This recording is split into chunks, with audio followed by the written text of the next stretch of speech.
النهارده انا عندي السرير اللي انا بشتغل عليه متر و60 عرضه، وبالتالي انا هاخد اللي ليها 2.5 متر كويس جدا، وهتبقى وافيه وجميله جدا. طبعا انا بقيس من عند الطبق الناحيه المتطبقه او الناحيه اللي هي مكويه في القماش، تمام. باخد منها المترين ونص. العرض معايا ثابت زي ما هو الايه مترين و40، ماليش دعوه بيهم. طيب مبدئيا كده هنبدا نقص. اول حاجه خالص هقص الملايه اللي هي المترين ونص مع بعض. هقيس كده مترين ونص وبعدين نقص ونشوف هنقص مع بعض ازاي واسهل طريقه اتعامل معاه.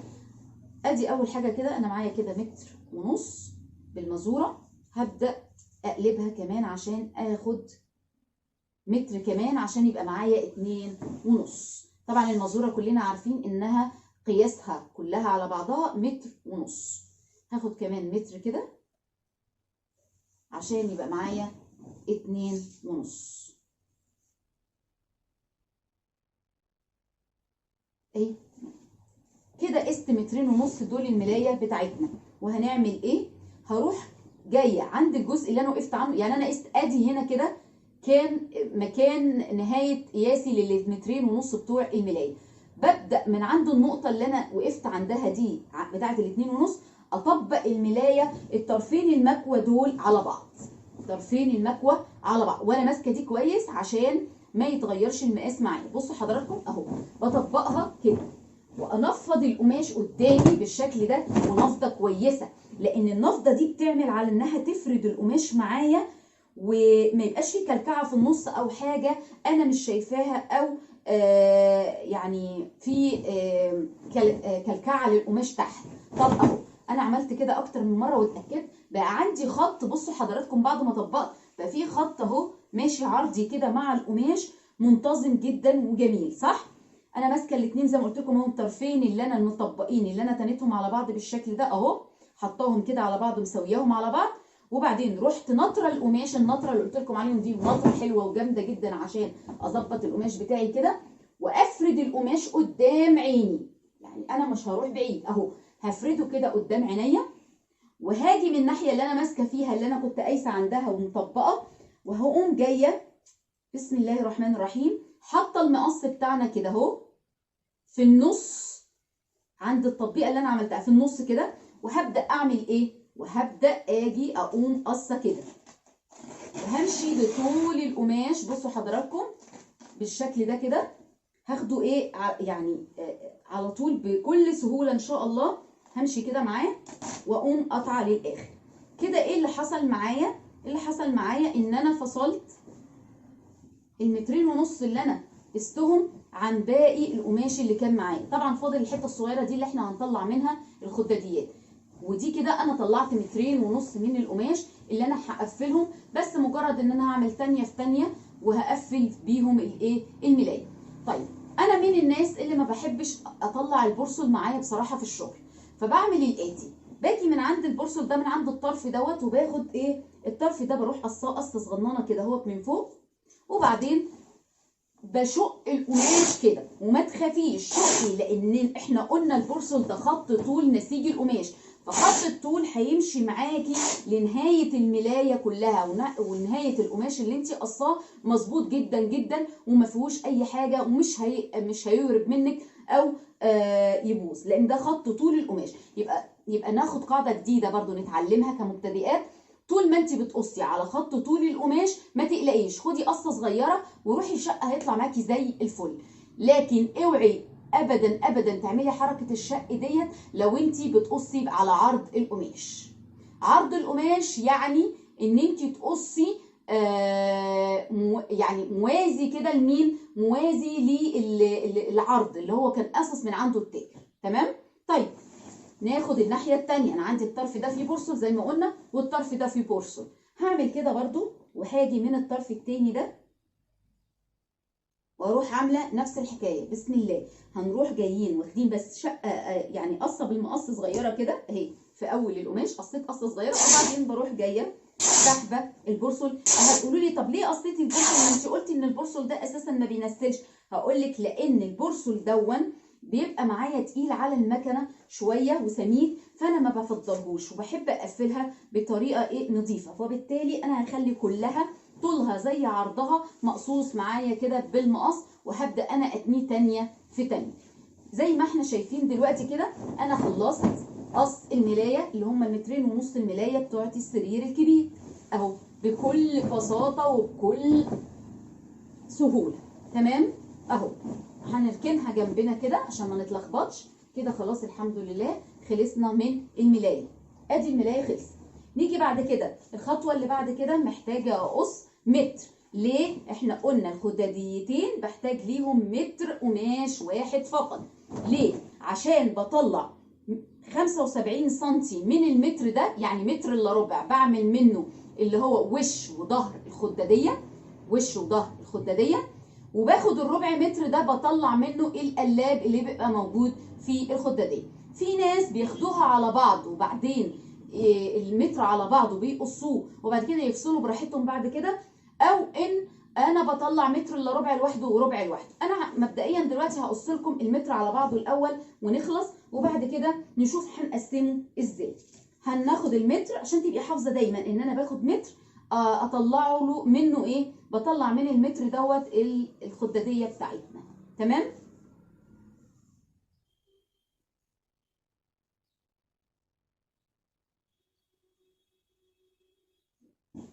اهو بقيس بالراحه كده متر، وبعدين بنعمل نفس اللي عملناه في الملايه. دي قاعده عامه لما بحب اخد قياس معين. خدت اهو انا قست المتر بالشكل ده، بعمل ايه؟ بطبق القماش على بعضه من الحته اللي انا وقفت عندها بتاعت القياس بتاع المتر اهو بالشكل ده. بعمل ايه؟ بنطر القماش كده وبنفضه كويس عشان ما يبقاش فيه حاجه متنيه انا مش شايفاها، ويبقى عندي خط مستقيم عنده تانية جديده. انا عند التانية الجديده اللي انا عملتها بقص فين؟ انا بقص الخط اللي انا طبقته. الخط اللي انا طبقته ده هو اللي انا بقصه. راعي ان انت تظبطي ده كويس جدا عشان بناء عليه هنعمل ايه؟ هنقص الخط. طيب بمسك انا كده اهو الخط بتاعي اللي انا عملته، وبروح جايه قصه بسم الله كده اهو، وبسحبها لاخر القماش، وخدت كده اهو المتر بتاعنا. شفتوا انا كنت بقول لكم انا كان معايا بالزياده اهو حوالي نص متر، هاشيله. هينفع في حاجه تانية نعملها برضو، مش بنرمي حاجه، مش بنرمي اي قماش. تمام. طيب انا خدت المتر بتاعنا بتاع الخداديه بالشكل ده، هفصل منه 75 سم. ال 75 سم دول عباره عن ايه؟ عباره عن وش وايه وظهر. وش وظهر للخداديه هنا، ووش وظهر للخداديه هنا، يعني كاني عندي وشين للخداديتين وظهرين للخداديتين. يبقى انا محتاجه 2 وش و2 ظهر. يبقى انا محتاجه من المقاس ده كام مره اكرره؟ 4 مرات، لان اكيد الوش قد الظهر. طب المقاس اللي احنا اتفقنا عليه للخداديه هو عباره عن كام؟ 55 في 75. يبقى انا هقص قطعه 55 في 75 مرتين. سوري، هقطع منها 4 قطع نفس المقاس 55 في 75. حلو الكلام؟ حلو الكلام. طيب بالنسبه للقلاب، احسن قلاب معاكي بيبقى من 20 ل 22 سم، اللي هو ربع متر اللي انا سايباهم في القماش بتاع اللي انا كنت قصاه للخداديه عشان اعمل منه القلاب. تمام.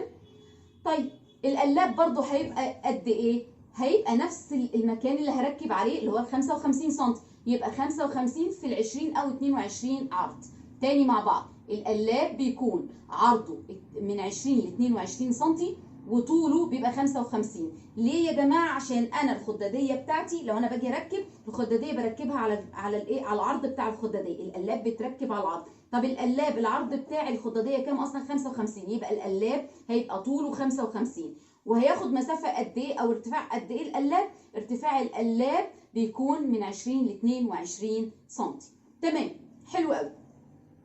طيب انا دلوقتي قصيت لي الاثنين خداديه متر، هطلع منه الاثنين خداديه اللي هم 4 قطع قد بعض، عرضهم 55 وطولهم 75 عشان نطلع منهم وشين وظهرين، دول الاربع قطع.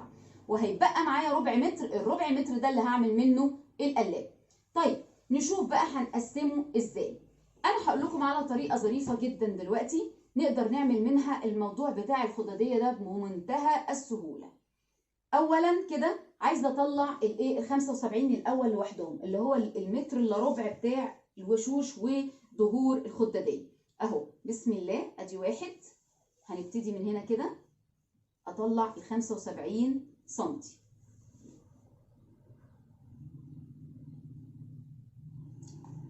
اوكي، بعمل كده وهقص زي ما اتفقنا بالظبط واتعلمنا مع بعض. بتني كده، بس راعي لما بيكون الجزء اللي انت بتقصيه صغير زي اللي هو القلاب ده، نراعي نقطة مهمة جدا جدا في شغلنا، وهي ان احنا ناخد بالنا لما تكون المسافة صغيرة ان احنا نبقى قصينها على ترابيزة احسن، ونقيس من الطرفين نفس المقاس عشان ما توربش معانا. لكن بدءا من متر او متر ونص او كده بتبقى سهل وبسيط، مفيش ادنى مشكله فيه. لكن انا مش عايزاها تورب معايا، فهقيس من الطرفين من هنا ومن هنا عشان نظبطها ونفردها كده على، يا ريت يعني تفرديها على ترابيزه وتقيسي افضل، وتبقى مفروده قدامك وانت شايفه انت بتقصي قد ايه.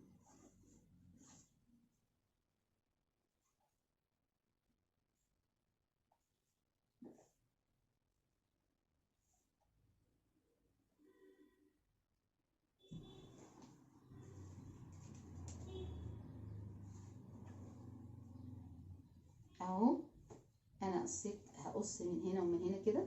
انا بس كده ظبطت الطرفين عشان مفيش حاجه تطلع مني مش مظبوطه. اهو انا قست ال 25 سم من هنا و25 سم من هنا وطبقتها زي ما احنا عملنا كده، عشان يبقى واحنا بنقص مفيش حاجه ايه تبوظ مننا او تورب او تطلع اقل في المقاس او حاجه. تمام اهو بالشكل ده كده هنبدا نقصها.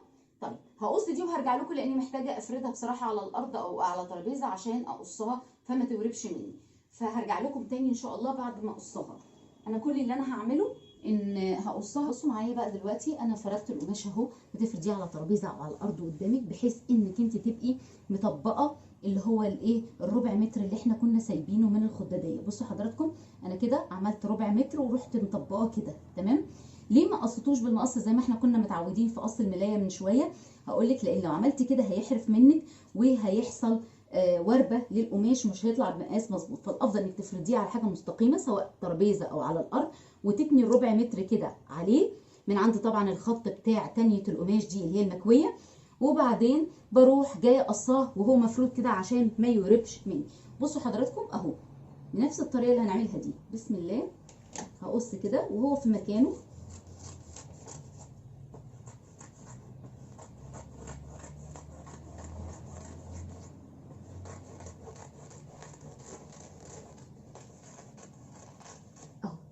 كده الحمد لله احنا خرجنا. بصوا بقى عندي اهو قطعتين، القطعه اللي هي ربع متر اللي هعمل منها القلاب، ودي القطعه اللي هي بتاعه الايه الوش والظهر.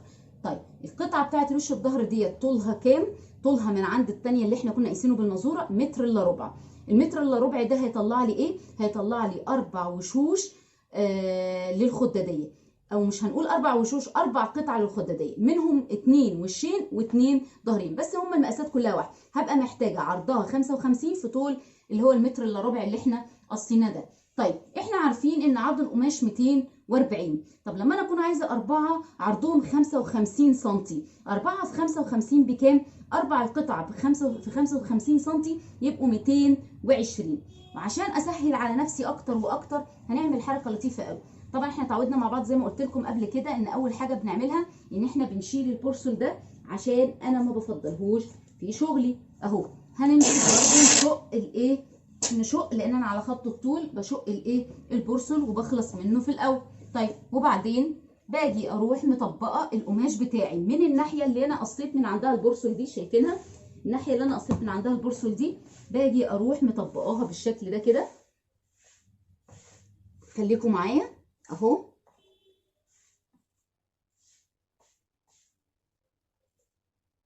اقيس منها 55 سم. المزوره اختفت اهي. هنقيس من هنا كده واحنا شايفين مع بعض كده اهو، من الطرف اللي احنا ايه، من الطرف اللي قصينا من عنده البورسل او اللي احنا شقينا من عنده البورسل ده كده، باجي اللي هو المفتوح. خليكم معايا من الطرف المفتوح ده بتروحي قايسه بالظبط 55 سم اللي احنا قلنا عليه عرض الخداديه. تمام، ادي ال 55 سم. اوكي، وبعد ما اعمل كده بروح تانية من عند ال 55 دي على بعضها كده. تمام يا جماعه، ناخد بالنا تاني من عند المكان اللي قست منه ال 55 بطبق القماش على بعضه كده، بحيث ان هو لو في اي زياده هتظهر لي في الطبقه اللي تحت زي ما احنا شايفين كده اهو. وبريح خالص القماش بتاعنا، بحطه على بعضه، يبقى انا كده كاني عامله 4 طبقات من القماش، صح اهو. وبفرده قدامي كده بكل اريحيه. خلوا بالكم من حاجه، الناحيه اللي انا طبقتها دي هاجي عندها بالمقص، هاخد فورت كده اهو، يعني هقص قصه كده، وهمسك برضو من عند الناحيه اللي متطبقه دي من الناحيه الثانيه اللي هي الناحيه المفتوحه، عند نهايه الناحيه المفتوحه هاخد شقه كده. ليه انا عملت الكلام ده؟ ان انا بحدد المقاس بالظبط اللي هما 55 سم. شقيت من هنا وشقيت من هنا من بره، خلي بالك من ايه، من عند الطرف كده. تمام، بروح جاي عند الشقه اللي انا قصيتها دي، واروح ايه واخده القماش، لان خلي بالك انت ماشيه كده مع طول القماش، ما عندناش فيه مشكله. حلو، قصيت اول قص، الثانيه نفس الكلام، عند المكان اللي انت محدداه وقصاه بالمقص بنروح جايين عاملين ايه اهو. انا كنت قصه واحده بس عند المقص، صح؟ قصين قصه واحده بس من عند المقص، ومن هنا هروح جايه عامله كده، حتى امسكيها حتى فرداني مش مشكله، وقومي شقه اهو اهو اهو، وما تخافيش، بسم الله كده كده اهو. طلعت بقى كام وش؟ تعالي بقى مع بعض نعدهم. ادي وش، وادي وش تاني اهو، وده وش تالت بعد ما قصيت طبعا اهو، وده كده الوش الرابع. يبقى عندنا كام وش كده كام قطعه للخداديتين؟ عندي 4 قطع، ادي 2 و2 كمان يبقى 4. طب نبص كده، هنحطهم حتى على بعض دلوقتي اهو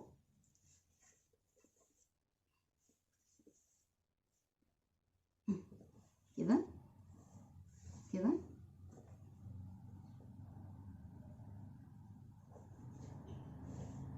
اهو. نتاكد بقى احنا فعلا قاصين صح ولا غلط. تعالوا نشوف مع بعض.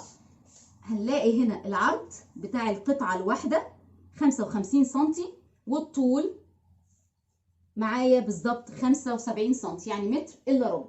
طيب خلصنا من 4 قطع كل واحده فيهم عرضها 55 وطولها 75، اللي هو هعملها وش وظهر ووش وظهر لخداديتين. الحمد لله كده احنا نبقى خلصنا الايه الخداديات. تعالوا بقى نشوف، القلاب ده هنعمل فيه ايه.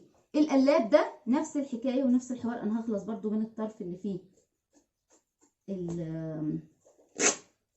بشق زي ما انتوا عارفين كده البورسل، لان مش بحبه، وبعدين باجي اقص. طيب انا محتاجه كام قلاب للخداديتين؟ بحتاج قلابين فقط. باجي من الناحيه اللي انا شقيت من عندها البورسل دي وقصيته وطلعته، ها، وهم طبقتين على بعض. احنا واخدين القماش زي ما هو متطبق، زي ما احنا اتفقنا من عند التاجر، مش كده ولا ايه؟ احنا واخدينه متطبق من عند التاجر. تمام اهو. انا خدت القماش كده، هقيس من هنا عرض الخداديه اللي احنا عاملينه اللي هو ال 55 سم.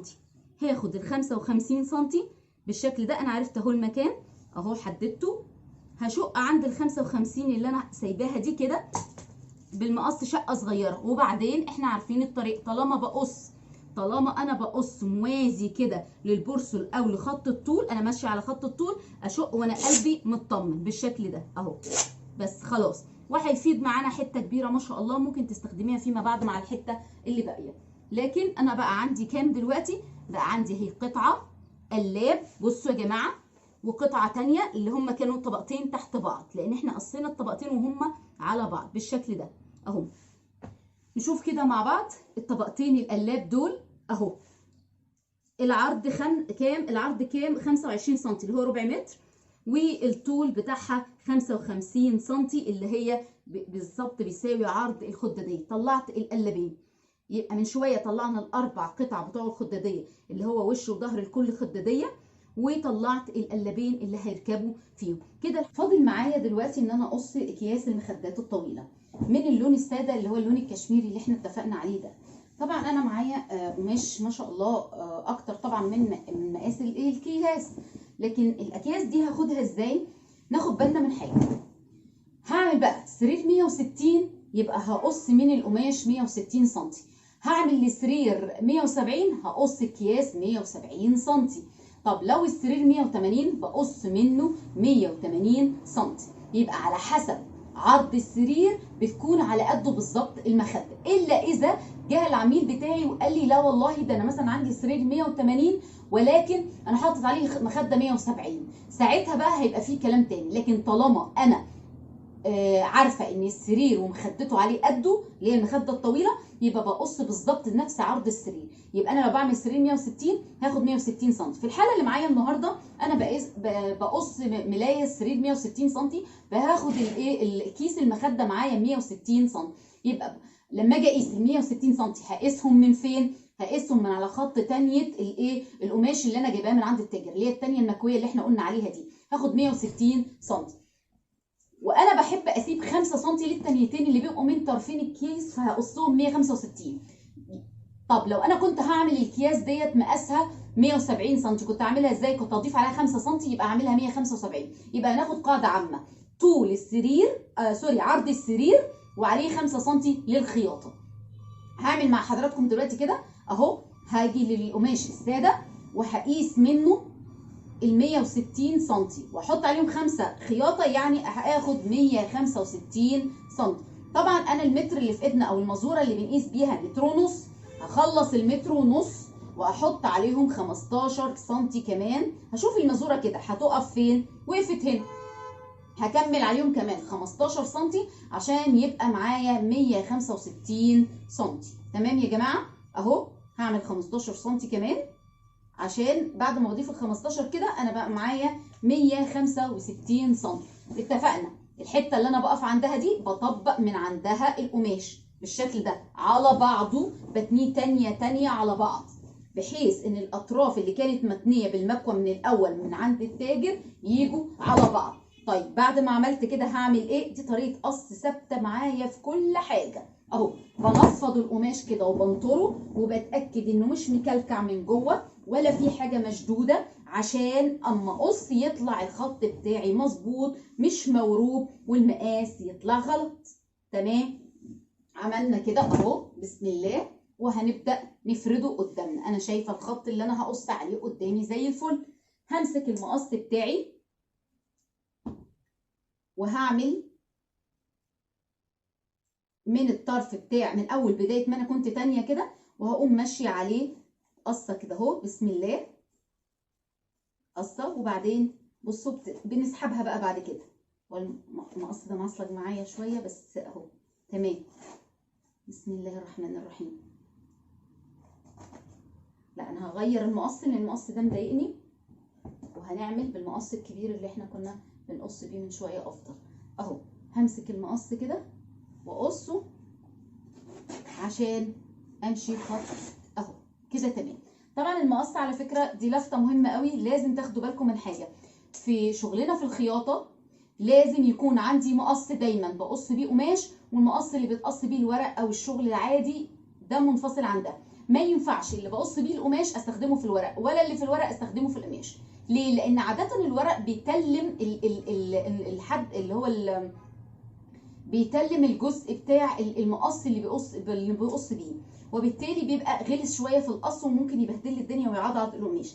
لكن لما بيكون المقص انا مخصصاه بس للقماش بيعيش معايا فتره اطول وما بيعضعضش القماش ولا بيبوظ القص. طيب انا كده فصلت ال 160 سم اهي، اخدتها عن القماش الاصلي. هشيل القماش الاصلي خلاص مش محتاجاه، وهاخد معايا ال 160 سم دول. طيب حلو قوي. احنا كده لما قصينا ال 165 سم ده طول الكيس. طب عرضه قلنا كام؟ احنا قلنا ان احنا بنقيس الستاندرد او المتوسط بتاع اكياس المخدات عندنا بيكون عباره عن 90 سم صح؟ هروح عند الناحيه اللي فيها البورصه وهروح جايه، انا برضو زي ما معوداكم انا بشيل البورصل. تمام اهو، بفصل البورصل الاول كده اهو، بقوم شقاه وناخد بالنا ليه شقيته عشان انا ماشيه مع خط الطول، والخط بيمشي مستقيم ما بيحصلش منه اي مشكله، فبشق وانا قلبي جامد جدا جدا مش محتاجه اقص. طيب لما هاخد دلوقتي ادي خط الطول او خط البورسول، انا شقيته وظبطته خلاص، هاجي اخد من فوق من هنا من العرض ده كام؟ هاخد عرض 90 سم وهو زي ما هو لسه متطبق قدامي القماش. هاخد كده 90 سم من الطرف المفتوح مش المتطبق. تاني هاخده من الطرف المفتوح مش من المتطبق. هقيس كام؟ هقيس القماش منه 90 سم اللي هو عرض المخده او عرض كيس المخده الطويل. اهو بفصل 90 سم كده انا قسته اهو 90 سم، وهو ما زال القماش طبقتين على بعض، ما حركتش اي حاجه من اللي التاجر اداهالي. اهو قست ال 90 سم وقفت عندها، وهاجي اخد على من الطبقتين، يعني انا هعمل ده في الطبقتين على بعض عشان يبقوا الاتنين كيسين قد بعض، وهروح جايه واخده شقه بالمقص زي ما انا عملت كده، شقيت شقه بالمقص، واجي عند الشقه دي واروح جايه شقاها بالطول وبكرر بالطول كده. دي طبعا زياده معايا مش محتاجاها، وهاخد دي اهو شايفين كده كام؟ عرض 90 سم وطول 165. طب دي طبقه ولا اتنين؟ لا يا جماعه دول طبقتين كنت قصاهم اهم مع بعض، ده كيس وده كيس، يبقى انا كده خلصت كيسين المخده بتوعي. كل قطعه منهم بعملها ازاي؟ بقفلها كده وتبقى ده هو كيس المخده الطويله قدامكم زي ما حضراتكم شايفين كده. الحمد لله احنا خلصنا القص بتاعنا لكل الملايه، اللي احنا عملنا 2.5 متر للملايه، واخدنا متر طلعنا منه الخداديات بالقلاب بتاعها، 75 سم للوش والظهر لكل خداديه، وال 25 سم عملنا منهم قلابين. وبعد كده قصينا من القماش الساده اللي هو الكشميري، خدنا منه 165 سم اللي هو طول المخده، وبعد كده رحنا اخدنا منه طبقتين على بعض 90 و90 عشان اعمل كيسين مخده. وكده يبقى الحمد لله الطقم الكبير خلص بمنتهى السهوله وبمنتهى البساطه. اشوفكم ان شاء الله في الفيديو الجاي عشان نعرف ازاي هنخيط الطقم الفلات ال5 قطع للسرير الكبير اللي هو بيبدأ من السرير 160 لحد 180 سم.